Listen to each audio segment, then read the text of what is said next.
Je suis avec Marie-Pierre Jutras, présidente du syndicat du personnel de soutien du Centre de service scolaire de la Riveraine.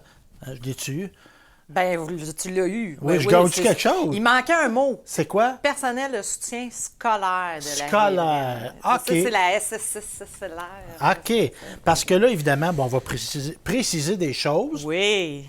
Dans une école du Centre de service scolaire de la Riveraine, on a des cadres, on a des directeurs, on a des enseignants, on a des professionnels, psychologues, orthopédagogues, animateurs de vie spirituelle et d'engagement communautaire, orthopédagogues. En as-tu d'autres?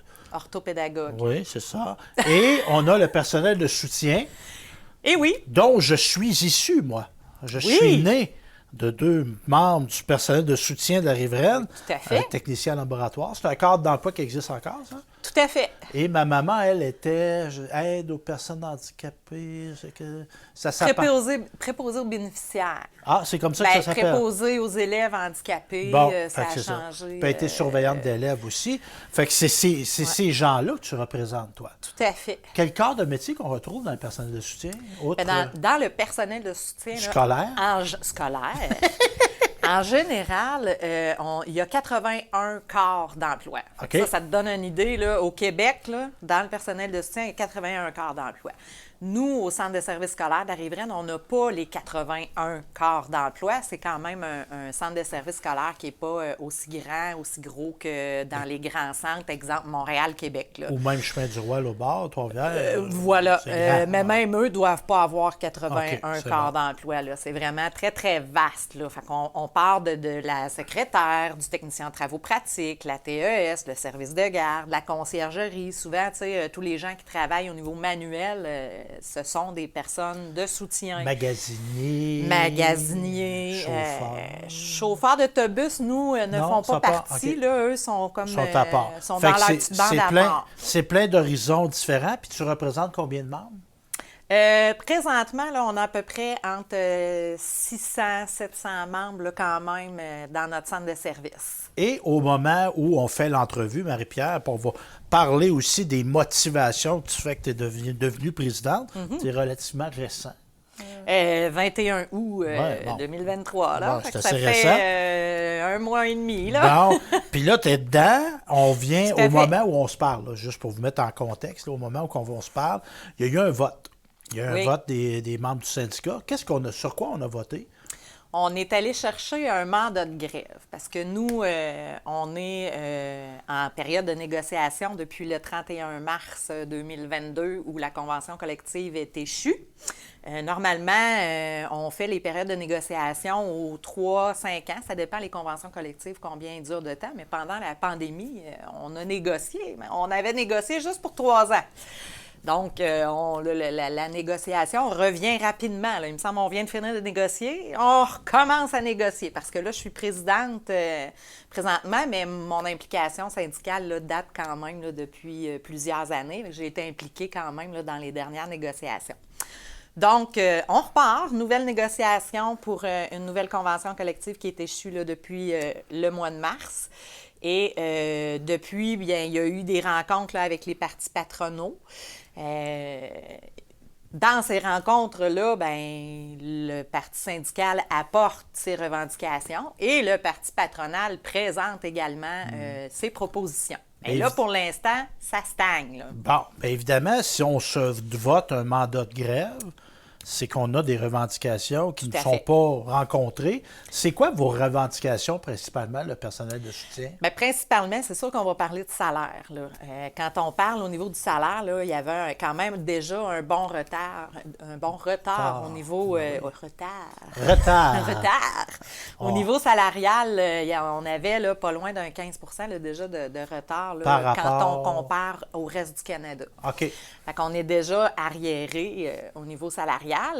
Et quand on parle de l'indice... des prix à la consommation. Des prix à la consommation, merci Stéphane. L'IPC, bien, tu sais, en général, ça augmente de 2 hein, par année. Oui, puis là, on sait que ça coûte cher.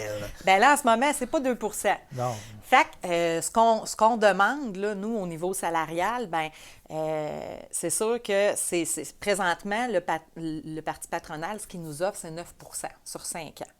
Bien, 9 sur 5 ans, là, ça ne vient même pas chercher le 2 par année minimum. Là. OK. Fait que dans le fond, si vous perdriez du pouvoir d'achat. Bien, tout à fait. OK. Puis par rapport aux autres provinces du Canada, on a déjà un gros écart au niveau du pouvoir d'achat, là, tout ce qui est toutes les personnes qui sont fonctionnaires. Parce que présentement, on est en front commun. Hein? C'est pas juste les écoles, c'est le milieu de la santé. On est tout le monde ensemble.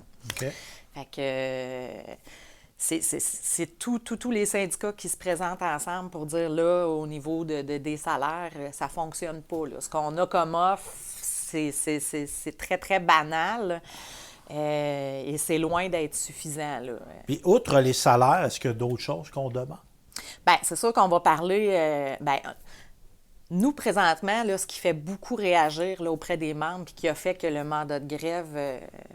ça a voté quand même fort, là, c'est que oui, on parle des salaires. Puis, tu sais, juste pour faire un petit coup de pouce, là, les salaires, hein, on parle de 9 sur 5 ans. On se rappelle du 30 là, qui ont été donnés aux députés. Hein. Bien, ça, je patauge dans les écoles un peu, puis ça, je l'entends. Hein? Ben voilà. Je l'entends beaucoup, puis je ne donnerai pas mon opinion là-dessus. Je vais être dans la neutralité.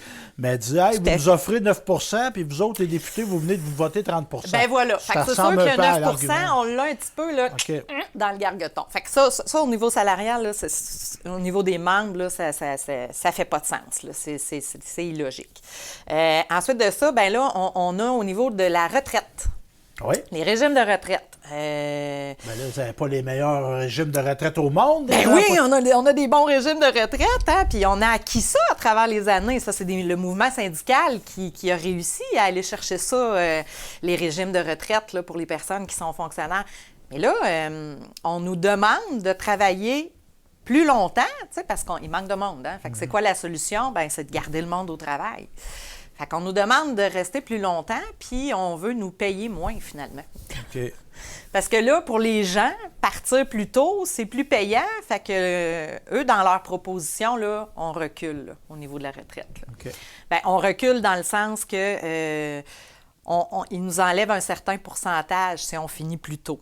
Fait que, tu sais, c'est comme un droit acquis qu'on avait, qu'on se disait, ben ouais, on a des beaux régimes, puis, hey, moi, à 55 ans, je vais être bien, je vais pouvoir prendre ma retraite, et c'est plus ça, là. Là, okay. Ils veulent nous garder plus longtemps, puis faire en sorte que si on part plus tôt, ben on est moins payé, là. OK. Fait que c'est un incitatif pour garder les gens, sauf qu'en quelque part, ben, tu sais, les membres sont très en colère de ça, là, parce que. Donc, retraite, salaire et autre ça. Retraite, salaire. Au niveau aussi, là, nous, on fait des demandes là, au niveau des congés parentaux, là, paternité, maternité. Avec les années, ça aussi, là, on avance. Fait qu'on a proposé des choses, mais pour l'instant, les propositions sont sur la table, puis on n'a aucune ouverture, on n'a pas de retour à ce niveau-là. Fait que c'est sûr que les disparités régionales aussi, là, nous, on le vit moins là, ici, mais la CSQ représente également là, des membres à grandeur du Québec, là, dont sur la Côte-Nord, dans le nord du Québec.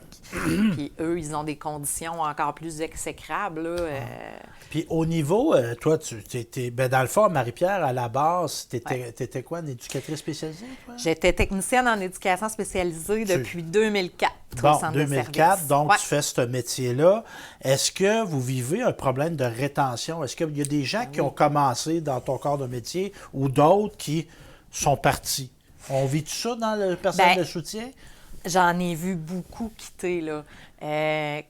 Au départ, quand je suis arrivée là, dans les années début 2000, là, on n'était pas beaucoup dans les écoles. Là. Ça commençait là, à se former un petit peu, là, à voir qu'il y avait un besoin puis qu'on pouvait répondre à certains besoins avec ce corps d'emploi-là. Avec les années, ça s'est multiplié, mais les besoins aussi se sont multipliés, puis les conditions de travail se sont de beaucoup dégradées. Là. Dans quel sens? Moi, dans mes premières années, là, je pouvais avoir un suivi avec un élève. OK. Puis je suivais, moi, cet élève-là au travers toute la journée. Ce qui faisait que je pouvais lui offrir vraiment un service 1-1 et faire évoluer cet élève-là, l'accompagner là, main dans la main tout au courant de l'année scolaire. Donc, on voyait des résultats, c'était quand même valorisant, puis c'était quand même satisfaisant aussi comme travail parce qu'on avait des bons résultats de cette façon-là. Avec les années, bien là, plus ça avançait, puis plus les contrats que j'avais, finalement, c'était avec 3, 4, 5, 10, 20 élèves. Donc, les suivis se multipliaient. OK. Fait que, parce que c'est pas juste d'être avec l'élève, c'est de faire rapport, faire écrire ce qui s'est passé, Exactement. rencontrer d'autres intervenants d'école, préparer des interventions, etc.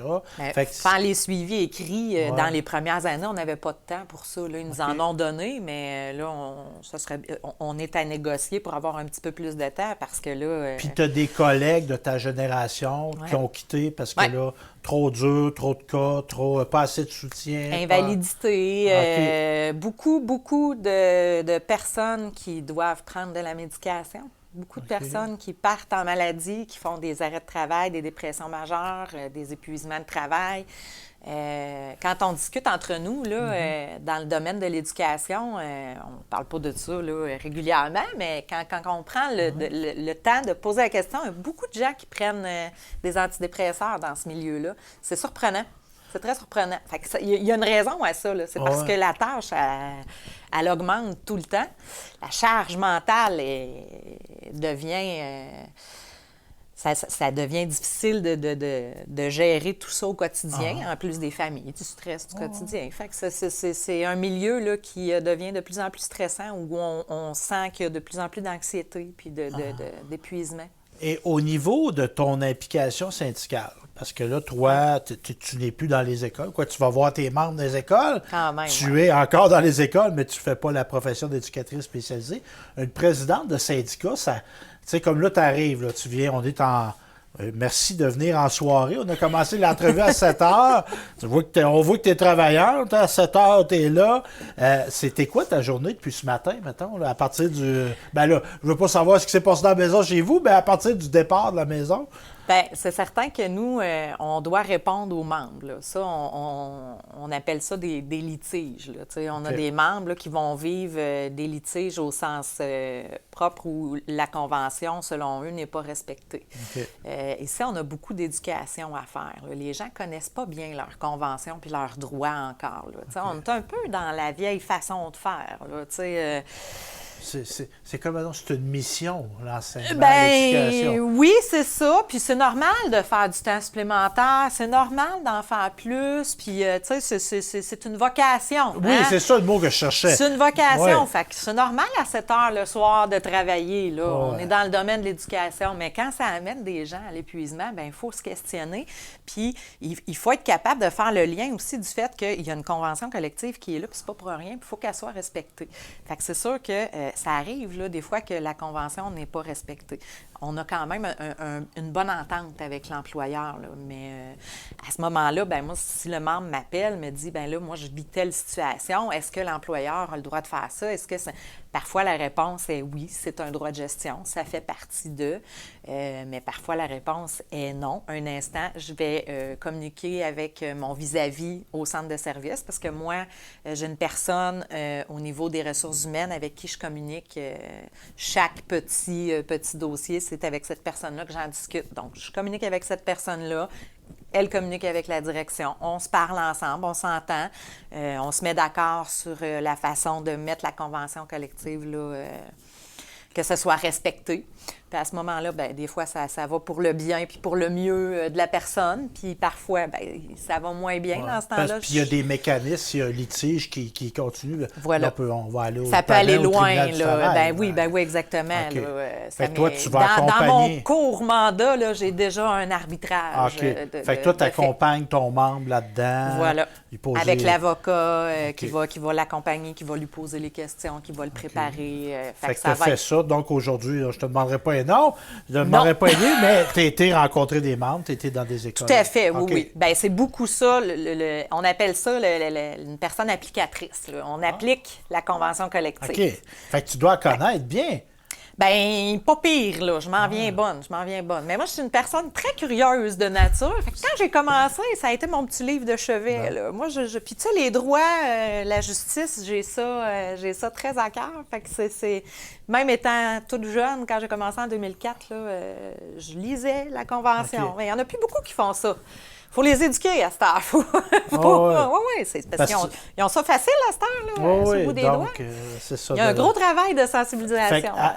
Aussi, concertation, je présume, dans tes journées, peut-être pas tous les jours, mais il y a une instance régionale, il y a une instance de syndicat national. À chaque semaine, donc, vous vous parlez entre vous autres, on vous informe des progrès à table de négociation, ou s'il y a progrès, s'il n'y en a pas, qu'est-ce qui se passe, tout ça. Donc, ça fait partie aussi de ton travail.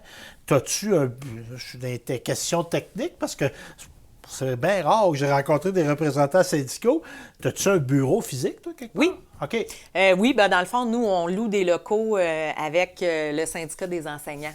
OK. Le syndicat des enseignants, eux, ont fait l'achat d'une bâtisse il y a plusieurs années. Là. C'est où, ça? Au 700 rue Monseigneur-Panet. À Nicolette. À Nicolet, à côté de Pneus Jutra. OK. Bon. Une petite bâtisse, là, très discrète. Bon, puis là, tu parlais, là, moi, dès que je suis arrivé, j'étais avec la notion de droit. Ouais. Tu sais, on peut travailler dans un endroit où c'est syndiqué puis jamais faire d'implication syndicale. Mm-hmm. C'est quoi qui t'a interpellé là-dedans, toi? Je te parlais d'injustice. Ouais. C'est sûr que avec les années, j'ai vécu des petites injustices personnellement là, dans mon milieu de travail, puis j'ai à cœur le bien des élèves, puis parfois la communication, c'est pas toujours évident. Je me rends compte là, que c'est vraiment, ça c'est problématique dans nos écoles, la communication entre les adultes. Entre la direction, les entre employés. les adultes en général. On est tellement tous débordés. Puis, tu sais, je suis pas en train de lancer la pierre à personne, là, mais, tu sais, le système est drôlement fait. Puis, il fait en sorte que des petites discussions de cadre de porte, il y en a beaucoup.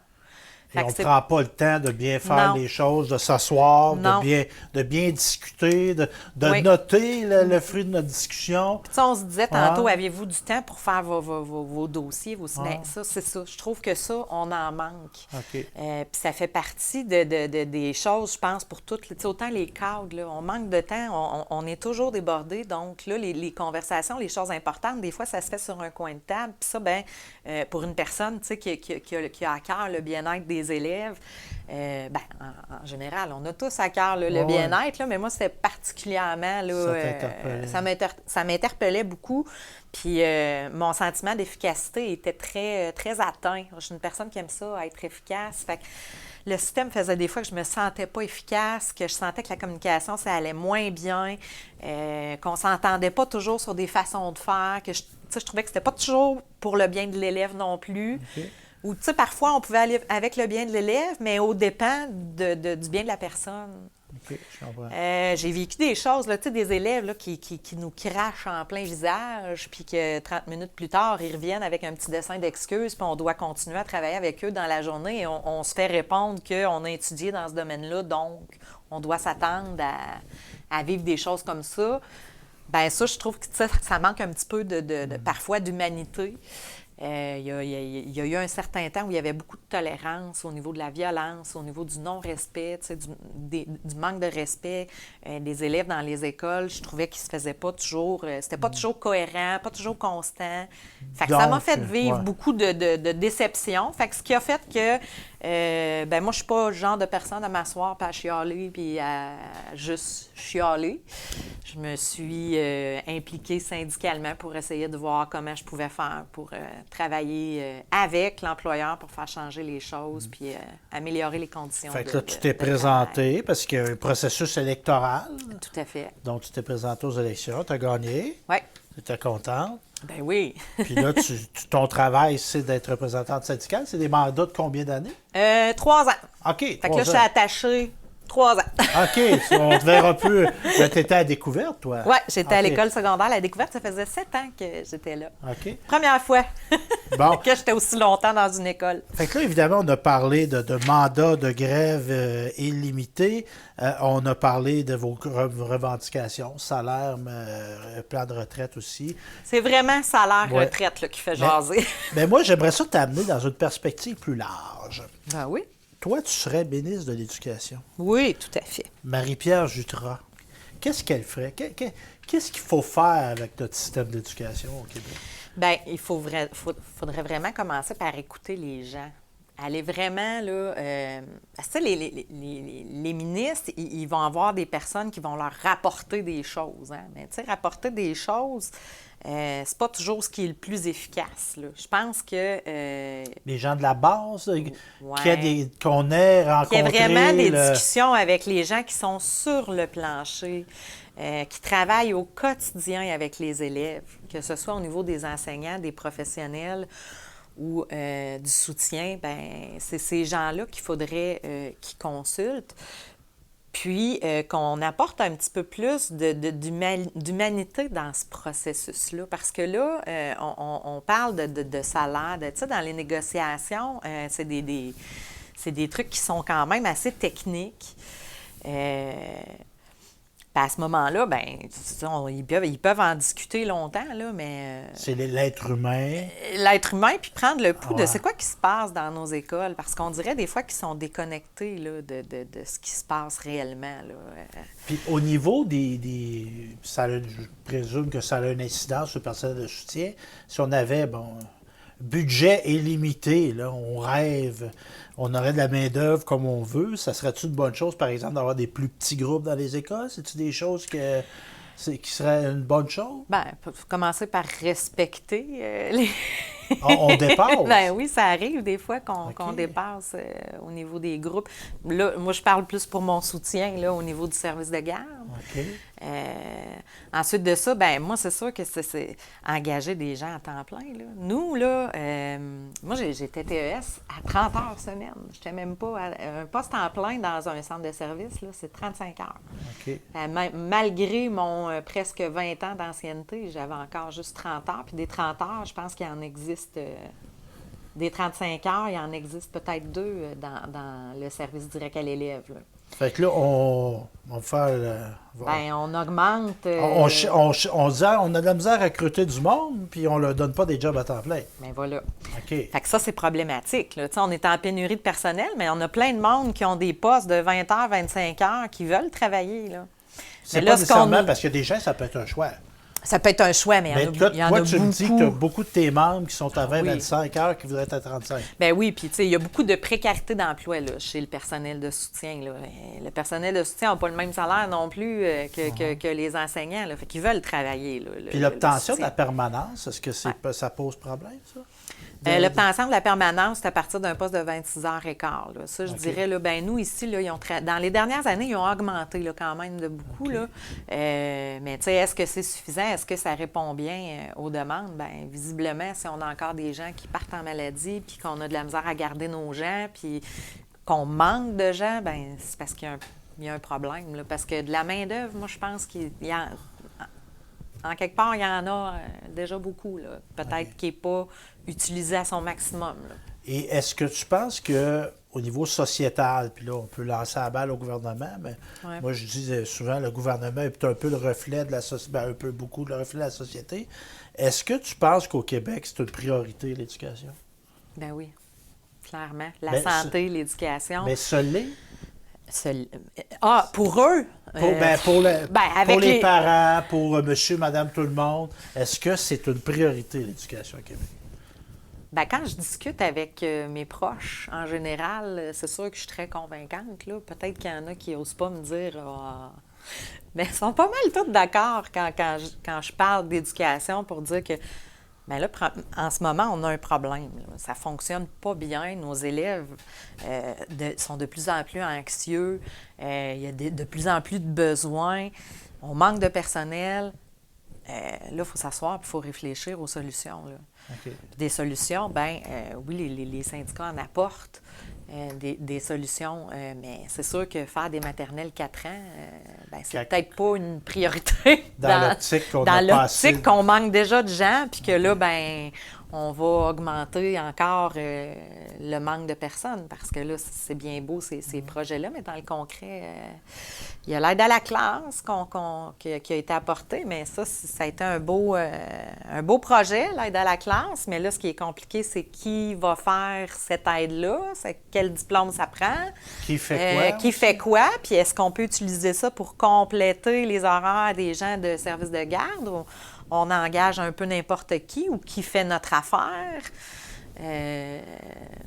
Ça fait partie de vos inquiétudes. Ouais. Marie-Pierre Jutras, donc, rappelons, présidente du syndicat du soutien scolaire de la Riveraine.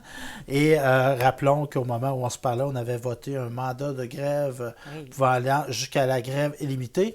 Et au niveau salarial, donc, les principaux points, niveau salarial, niveau de la retraite aussi. Ouais. Donc, c'est sûr que les conditions de travail là, font partie aussi des priorités. Là. Ben, merci pour ton temps, Marie-Pierre. Fait que plaisir. je suis certain que les gens qui ont écouté ça comprennent mieux un peu les revendications syndicales. J'espère. Merci, ma chère. Merci. Bye.